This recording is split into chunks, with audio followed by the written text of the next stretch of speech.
স্ত্রীর যে হক আদায় করা, স্ত্রীর যে ভরণ পোষণের দায়িত্ব, এগুলো স্বামী করেন না। পাশাপাশি এই স্বামীর অবৈধ সম্পর্ক আছে, পরকীয়া আছে। স্ত্রী চাচ্ছে যে উনি যেন অবৈধ সম্পর্ক, পরকীয়া এই জায়গায় থেকে সরে আসে, ওই পথে যেন আর না যায়। আসসালামু আলাইকুম রহমতুল্লাহি ওয়া বারাকাতুহু। আশা করি আল্লাহ তাআলা আপনাদের সবাইকে ভালো রেখেছে, আর ভালো থাকেন এই দোয়া আল্লাহ তাআলার কাছে করি।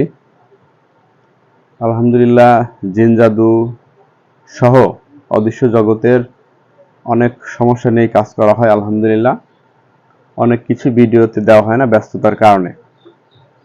তো আজকে ভাবলাম এখন থেকে যে সকল রুগীরা আমার এখানে আসতে পারেন না, বা যাদের ভিডিও করতে পারি না, বা অনেক রুগী আছে ভিডিও করতেও দেয় না, তো এরকম যারা আসতে পারে না, বাংলাদেশের যে কোনো প্রান্তের রুগী বা বাহিরের রুগী, এগুলোর কি সমস্যা এবং কি জাতীয় তদবির দিলাম, একটু শর্টকাটে ভিডিও করে আলহামদুলিল্লাহ ছাড়বো।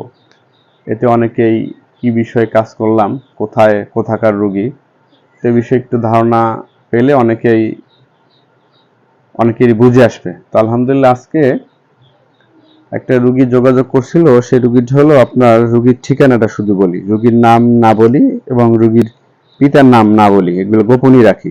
যদিও বলছে আপনি বলেন, কিন্তু আমি রুগীর নাম, রুগীর পিতা এবং মায়ের নাম এটা বাদ দিলাম। এই রুগীটা হলো একটা রুগী, এনার বাড়ি হলো সাভার ব্যাংক টাউন, আর একটা রুগী হলো ঢাকা সাভার। তো এদের সমস্যা হলো, এদের ওই স্বামী স্ত্রীকে দেখতে পারে না আর কি।